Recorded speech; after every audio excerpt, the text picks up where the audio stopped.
আল্লাহ রাব্বুল আলামিন জালেমদের জোশানলে তার রোশানলে তাকে ফেলেছিল। কত বড় একটা জালেমা সংসদে দাঁড়িয়ে একজন আলেমের চরিত্র নিয়ে কথা বলে। আপনার চরিত্র ঠিক আছে? আমি আমার ফাঁসি চাই এই বইটা পড়লে আপনার মুখে মানুষ থুতু দেবে। কেউ যদি আমার ফাঁসি চাই এই বইটা পড়ে, তা তো আপনার নিজের লোক লিখেছে, বীর মুক্তিযোদ্ধা কি মতিয়ার রহমান রেন্টু। এই লোকটা যা লিখেছে সত্যি যদি ওইভাবে আপনার জীবন চলে থাকে, তা আপনি আর মানুষের তালিকায় নেই, পশু অত নীতি নামে না। আমি পড়া পড়েছি বই, আমি মেজর ডালিম বলছি, এই বইগুলো আমার পড়া, এই 6টা বই বেরিয়েছে। পড়াটা এতদিন তো বাজেয়াপ্ত ছিল, সব বেরিয়ে গেছে। পড়াটা আমি পড়ে দেখেছি, মানুষ এত নিচে নামে। আর আপনি একজন আলেমের নাম নিয়ে, তার স্ত্রী, বৈধ স্ত্রীর নাম নিয়ে সংসদে জাতির সামনে একটা মিথ্যা প্রপাগান্ডা চালালেন। আল্লাহ আপনাকে দেখেন কি করেছে। এখন একটা হিন্দুর কাছে থাকা লাগছে। স্বামী স্ত্রীর সম্পর্ক বলতেন এতদিন, এখন যান, যার কাছে গেছেন তার সাথে তো বিয়ে করাও জায়েজ নেই, কারণ ও দাদা তো ফুল হাতা, আর আমরা হাফ হাতা না। ফুল হাতার সাথে হাফ হাতা যায়। আর দাদার এখন যা বয়স, এই বয়সে যদি মুসলমানি দেওয়া লাগে, কে মুসলমানি দেবে? পাকা ভাম, বুড়ো ভামের কোনো মুসলমানি কেউ দিতে পারবে? লজ্জা শরম ত্যাগ করে কেউ যদি কাটেও, তার চোখ বন্ধ করে কাটা লাগবে। সে আগা কাটতে যেয়ে গোড়া কেটে দিয়েছে, কারণ মুসলমানের সাত জীবনের মতো মিটে যাবে। মেয়েটা গেছে, অন্তত যেভাবে আছে ওইভাবে থাক। আর যদি আপনাদের সহ্যের বাইরে চলে যায়, যে আপনাদেরও জ্বালাচ্ছে, তাহলে আমাদের মেয়ে আমাদের কাছে দেন, আমরা আল্লাহর কাছে পাঠিয়ে দিই। কারণ উনি যা করেছে বেঁচে থাকার মতো আর কায়দা নেই। 275টা অলরেডি মামলা হয়েছে, এটা মার্ডার মামলা। এখন যে জল্লাদ আছে ইলিয়াস, এই শাহজাহান জল্লাদের পরে এই লোকটা মাত্র একটা মার্ডার করেছিল জীবনে, তাও বাইরের লোক না, নিজের বউকে। ওই খালি ঘ্যানর ঘ্যানর করতো, ওর মাকে বোনকে কিছু দিলেই দেখতে পারতো না। ও বলছে একদিন একটু সংশোধন করার জন্য এক থাপ্পড় দিলাম, ও ছাতা মরিয়ে গেছে। হ্যাঁ, একদম মরিয়ে গেছে। হ্যাঁ, ওর মা বাবা মামলা দিল, এই যে আমি 30 বছর জেল খাটতেছি। এখন ফাঁসি দেয়, একটা ফাঁসি দিলে 4 মাস করে মাপ। এই জন্য ফাঁসির দায়িত্ব নিয়েছে। তো এই লোকটা একটা মার্ডার করে যদি ওর 30 বছর জেল খাটা লাগে, ও ফাঁসির আসামি ছিল, এখন যাবজ্জীবন এসেছে, 30 বছর খাটা লাগবে জেল, একটা ফাঁসি, একটা মার্ডার মামলায়। আর এনার নামে মার্ডার মামলা কত, তাও তো একেবারে চোখে দেখা। আর হেফাজতের ওইটা যদি ধরে, তো কয়েক হাজার হয়ে যাবে। এরপরে 57 জন বিডিআর, এরপরে 2006 সালে জামাত শিবিরের মানুষ যেভাবে পিটিয়ে মেরেছে আপনার হুকুমদাতার আসামি, যে সব কিছুর বিচার ডক্টর ইউনূস বলে না যে শুধুমাত্র 24 সালের না, 2006 থেকে শুরু করে 24 পর্যন্ত যা হয়েছে প্রত্যেকটার বিচার করা হবে। তো সেই হিসাবে আমার মনে হয় ওনার যদি 1000 বার ফাঁসি দেওয়া হয়, তারপরেও 10 বার বাকি থাকবে। হ্যাঁ, তারপরেও আমরা সন্তুষ্ট না। তারপরেও মেয়ে যেহেতু আছে, আপনার সাথে তো বিয়ে জায়েজ নেই, আপনি রাখেন, অন্তত দূরে রাখবেন। আপনাদের তো চরিত্র ভালো না, দূরে রাখবেন। নাই তাই বুড়ো বয়সে আমার ছেলে মেয়ে হয়ে গেলে পরিচয় দেবো কি? দূরে দূরে রাখবেন। আর ঝামেলা বেশি করলে মেয়েটার তো সমস্যা, একটু মাথায় সমস্যা না, খালি মিথ্যা কথা বলে। তো এই জন্য কথা যদি বেশি বলে তাহলে পাঠিয়ে দেবেন, আমরা আল্লাহর কাছে পাঠিয়ে দিই, একটু মুক্ত হব আমরা, একেবারে একেবারে একেবারে মুক্ত। আলহামদুলিল্লাহ, আল্লাহটা বিশাল জগদ্দল পাথর যে সরিয়ে দিয়েছে বুকের উপর থেকে, এইটাই শুকরিয়া। জীবনে আর কিচ্ছু না পাই, কোনো আফসোস নেই। একটা পাথর সরিয়ে গেছে। ফরিদপুরে কতবার এসে আমি ফিরে গেছি। কি আমি কি আপনার মেয়ের দিকে কোনোদিন তাকিয়েছি? আর আপনার যে মেয়ে, ও ছাতা তাকানো যায়? হ্যাঁ, ফরিদপুরের এত বড় হাতির মতো এই লোকই তাই কন্ট্রোল করতে পারল না, শেষ পর্যন্ত ছেড়ে দিয়েছে। আর আমার মতো আমার শরীরই চলে না, আমিও তাকিয়ে করবো কি? তারপরও বিনা কারণে 3টা বছর আপনি রেখে দিলেন ফাঁসির কন্ডেম সেলের ভেতরে। কি আচরণ করলে! লাল দাগ দিয়েছিল আমার ফাইলে, যেন এইটা জামিন দেওয়া না হয়। এই হচ্ছে বিচার ব্যবস্থা দেশের। আবার বলতো আমরা ন্যায় বিচার কায়েম করছি, এর নাম ন্যায় বিচার? এক একজনের নামে মামলা কত। আমার কাছে যারা আসতো বলতো ভাই কয়টা মামলা দিয়েছে, একজন বলছে 313টা, একজনের মামলা দেখলাম 556টা মামলা দিয়েছে তার। ও যদি জামিনও পায় তো সারা জীবন লাগবে শুধু হাজিরা দিতে। কি আরম্ভ করেছিলেন বলেন তো? আল্লাহ একেবারে এমন তোলা তুলেছে, ও সে ডেড সি বানিয়ে দিয়েছে না জর্ডানে, লূত নবী আলাইহিস সালামের জামানার মানুষদেরকে এই লাওয়াতাত করার কারণে। আমার মনে হয় আল্লাহ এদেরকে এইরকম এত উপরে তুলেছে, একবারেই শেষ।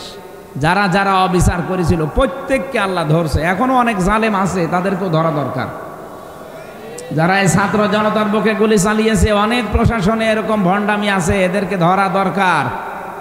এদেরকে ওইভাবে বুকে গুলি লাগিয়ে ঠেকিয়ে মারা দরকার। দেখ কেমন লাগে।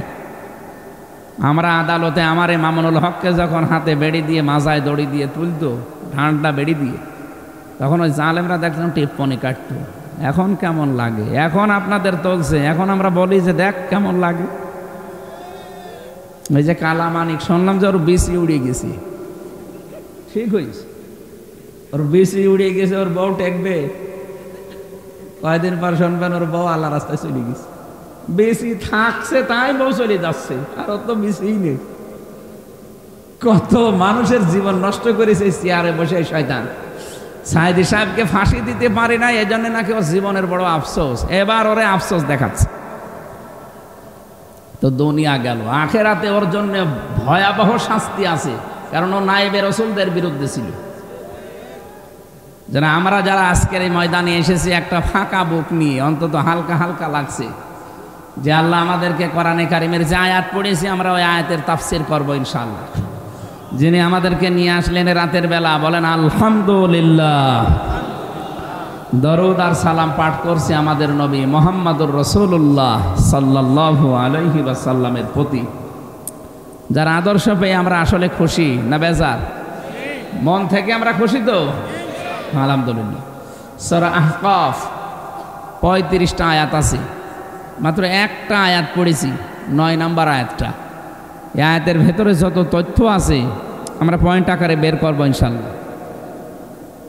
তাফসীর আকারে কথা বলছি, খুব ভালো করে মিলাবেন। আমাদের জীবন যেন আজকে আল্লাহ পরিবর্তন করে দেয় কোরআনের কারণে।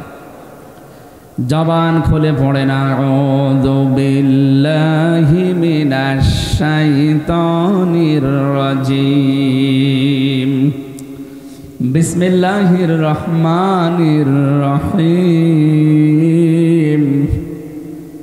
قل ما كنت بدعا من الرسل وما أدري ما يفعل بي ولا بكم إن أتبع إلا ما يوحى إلي وما أنا إلا نذير مبين সাদাকাল্লাহুল আযীম। সূরা আহকাফ কি বললাম 35টা আয়াত আছে, একটা মাত্র আয়াত পড়েছি আপনাদের সামনে। ঐতিহাসিক যে প্রেক্ষাপট আছে, বিশ্বনবী মুহাম্মদুর রাসূলুল্লাহ সাল্লাল্লাহু আলাইহি ওয়াসাল্লাম এই আয়াতটা নাজিল হওয়ার পর, এর আগের আয়াতগুলো কোরআনে কারিম কেন্দ্রিক। কোরআন নাজিল হওয়ার পরে কাফেররা নবীজির উপরে দোষ দিয়েছিল যে এটাও বানিয়ে বলে, মুহাম্মদ এটা বানিয়েছে। ওয়াকালু আসাতিরুল আউয়ালিন ইকতাতাবাহা ফাহিয়া তুমলা আলাইহি বুকরাতা ওয়া আসীলা। কাফেররা বলতো উনি এগুলো মানুষকে দিয়ে লিখিয়ে নিয়ে আয়, সেগুলো আমাদের সকাল সন্ধ্যা পড়ে পড়ে শোনায়। বলেন নাউযুবিল্লাহ।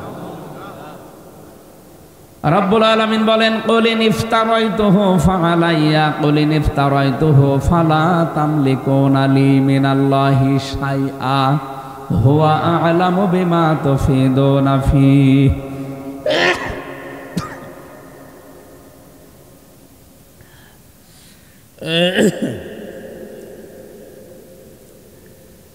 আল্লাহ রাব্বুল আলামিন বলেন নবী আপনি বলুন আমি যদি এগুলো বানিয়ে বলতাম তোমাদের সামনে, তাহলে আল্লাহর কাছ থেকে আমাকে বাঁচানোর মতো কারো ক্ষমতা ছিল না।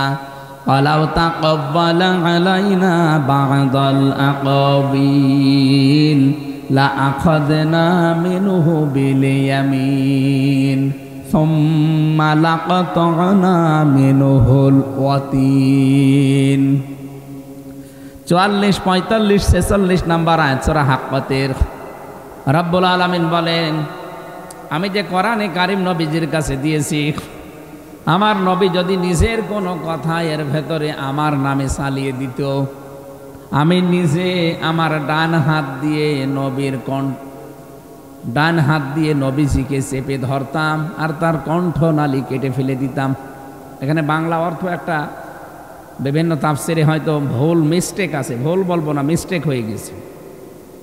লা আখাযনা, এখানে আলেম আছে অনেক, লা আখাযনা মিনহু বিল ইয়ামিন। আল্লাহ বলেন অবশ্যই আমি ধরতাম, মিনহু তাকে, বিল ইয়ামিন, বি মানে দ্বারা, দিয়ে, কর্তৃক, ইয়ামিন মানে ডাইন হাত। এখানে ফাইল সরাসরি কে? কর্তা আল্লাহ নিজে। আল্লাহ বলেন আমি ধরতাম আমার ডান হাত দিয়ে, নবীর ডান হাত ধরতাম, এ কথা এখানে নেই, কিন্তু বাংলায় এটা লেখা আছে। এই জন্য যারা পড়বেন, আমরা মনে হয় সামনে যারা সিলেবাসভুক্ত আলেম তারা ভুল করে, চিন্তা ভাবনা করে পড়বেন। মাওলানা মামুনুল হক হাফিজাহুল্লাহ জেলখানার ভেতরে আমি ওনার কাছে এটা জিজ্ঞাসা করি, এর আগে আমি জানতাম, ওনার কাছে আরো ক্লিয়ার হয়েছিলাম। ওনার কাছে পুরা আরবি গ্রামার আমি আবার ঝালাই করেছিলাম ভেতরে, যে পুরাটা একেবারে সেই কায়দা মিজান মন সাহেব থেকে শুরু করে কাফিয়া পর্যন্ত, এগুলোই তো গ্রামারের কিতাব, সরে জামি পর্যন্ত, কাফিয়া পর্যন্ত ওনার কাছে আমি একেবারে সিলেবাস করে করে, কারণ কাজ নেই কাম নেই, 24 ঘন্টা তালা মারা, কী করবো। ওনারে পেয়েছিলাম আর মাওলানা শাখাওয়াত হোসেন রাজি হাফিজাহুল্লাহ, দুইজনেই ভালো, আরবি গ্রামারে অনেক দক্ষ। আমিও কওমি মাদ্রাসায় পড়েছিলাম, কিন্তু আমি ভুলে গিয়েছিলাম। আলিয়া মাদ্রাসা এবং বিশ্ববিদ্যালয়ে যাবার পরে এইদিকে আর টান ছিল না, ওই দুনিয়াবি লাইনে পড়তে গিয়ে এগুলো অনেক হারিয়ে ফেলেছিলাম। পরে এই 3টা বছরে পুরা ঝালাই করে একেবারে আয়নার মতো করে নিয়েছি। আলহামদুলিল্লাহ আমার ভালো হয়েছে, কিন্তু কষ্টও হয়েছে। ভালো হয়েছে আলহামদুলিল্লাহ। তো এই যে লা আখাযনা, আলেমরা একটু চিন্তা ভাবনা করে পড়তে পারেন না? ওনাদের পড়া আমাদের পড়া তো একটু পার্থক্য হওয়া দরকার। আল্লাহ বলেন আমি ধরতাম, নবীর হাত না, আমি নিজের হাত দিয়ে ধরতাম, বিল ইয়ামিন, আমার ডান হাত দিয়ে ধরতাম। বলেন তো ডান হাতে আল্লাহ নাম না দিয়ে যদি বিশ্বমাল দিতেন যে আমি বাম হাত দিয়ে ধরতাম, আল্লাহর বাম হাতে শক্তি নেই। বাম হাতে থাপ্পড় খেয়েছেন আল্লাহ, সোনামি আসে না মাঝে মাঝে, এক থাপ্পড়ে 2 লাখ 2.5 লাখ সব দুনিয়া থেকে বিদায় করে দেয়।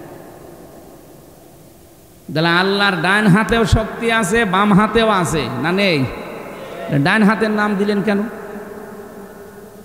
ডান হাতের নাম দিয়েছেন এই কারণে যে আমরা সচরাচর যে উদাহরণ দিলে বুঝি ভালো, আপনি দেখবেন কোরআনে আল্লাহ ওই রকম উদাহরণ বেশি দিয়েছে।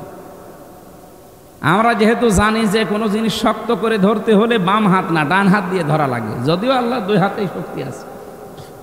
আল্লাহ বলেন আমি ডান হাতটার কথা দিলাম, মানুষ যেন সহজে বোঝে যে আমি ডান হাত দিয়ে তার মানে শক্ত করে ধরতাম।